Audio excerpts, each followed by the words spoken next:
दोस्तों, भोजपुरी इंडस्ट्री की खूबसूरत अभिनेत्री रितु सिंह का अगर आप फ्रेंड हैं या इनका फिल्म देखना पसंद करते हैं तो आपके लिए बहुत ही बड़ी खुशखबरी है, क्योंकि रितु सिंह की एक बेहद ही खूबसूरत पारिवारिक फिल्म बहू का शासन का ऑफिशियल ट्रेलर आ गई है। जी हाँ दोस्त, जैसे कि आप देख पा रहे हैं, बहू जो है सास पे शासन चलाती हुई नजर आ रही है।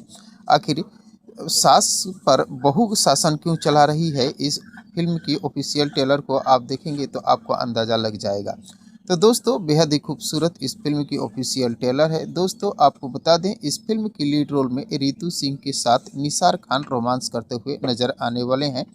वहीं निसार खान के अलावा इस फिल्म की लीड रोल में देव सिंह, के गोस्वामी, परी सिंघानिया, राम सुजन जैसे भोजपुरी इंडस्ट्री की कई बेहतर कलाकार भी नज़र आने वाले हैं। दोस्तों, इस फिल्म की ऑफिशियल ट्रेलर हाल ही में रिलीज हुई है और सोशल मीडिया पर खूब धमाल मचा रही है। इस फिल्म की रिलीज डेट को लेकर अभी कोई आधिकारिक जानकारी सामने नहीं आई है कि इस फिल्म को कब तक सोशल मीडिया पर या सिनेमाघरों में रिलीज किया जाएगा। जैसे ही इस फिल्म की रिलीज डेट आएगी, आप सभी दोस्तों को बता दिया जाएगा। तो दोस्तों, रितु सिंह की फिल्म बहू का शासन को देखने के लिए आप सभी दोस्त कितने एक्साइटेड हैं, कमेंट बॉक्स में मुझे ज़रूर बताने की कोशिश कीजिएगा। और अगर ये वीडियो आप लोगों को पसंद आया हो तो प्लीज़ मेरे चैनल को सब्सक्राइब कर वीडियो को लाइक और शेयर करना न भूलिएगा। मिलते हैं इस प्रकार के और एक नए वीडियो।